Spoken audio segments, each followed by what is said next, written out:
शरदचंद्रजी पवार साहेब हे देशाचे एक ज्येष्ठ नेते आहेत आणि ते माननीय एकनाथ शिंदे साहेबांच्या दालनामध्ये जर गेले असतील आणि तिथं माननीय एकनाथ शिंदे साहेबांनी जर त्यांचा सत्कार केला असेल तर ती आपल्या महाराष्ट्राच्या राजकारणाची एक संस्कृती आहे, परंपरेची एक मला असं वाटतं की झलक माननीय एकनाथ शिंदे साहेबांकडनं काल दाखवली गेली। आणि ही संस्कृती माननीय एकनाथ शिंदे साहेब जपत असताना काही लोक ही संस्कृती विसरलीत। तर शरद पवार यांनी विधानभवनामध्ये उपमुख्यमंत्री एकनाथ शिंदेंची घेतलेली भेट आणि त्यावरून आता राजकीय वर्तुळातून मोठ्या प्रतिक्रिया येऊ लागलेल्या आहेत। अर्थातच राष्ट्रवादी शरदचंद्र पवार पक्षाच्या नेत्यांनी जे संजय राऊतांनी प्रतिक्रिया दिलेली आहे त्या संदर्भात त्यांचं म्हणणं खोडून काढलेलं आहे।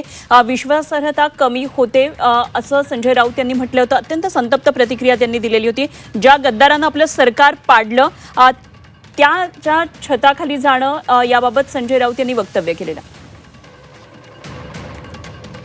तर या संदर्भात आणखी एक महत्त्वाची बातमी पुढे येते। शिंदेंच्या दालनात शिंदे आणि शरद पवारांची भेट झाली आणि झी 24 तासवर शिंदे पवार भेटीची ही इनसाइड स्टोरी आहे। ऑपरेशन तुतारीची चर्चा असताना या भेटीला निश्चितच एक मोठं महत्त्व प्राप्त झालंय। शिंदेंच्या दालनात आमदारांची बैठक घेऊन हा नेमका काय संदेश शरद पवारांनी दिलेला आहे यावरून आता राजकीय वर्तुळामध्ये प्रतिक्रिया उमटू लागलेल्या आहेत। शिंदेंच्या दालनामध्ये शिंदे आणि शरद पवारांची ही भेट झाली आणि या भेटीची इनसाइड स्टोरी म्हणजे या ठिकाणीच शरद पवारांच्या पक्षाची बैठक सुद्धा झाली।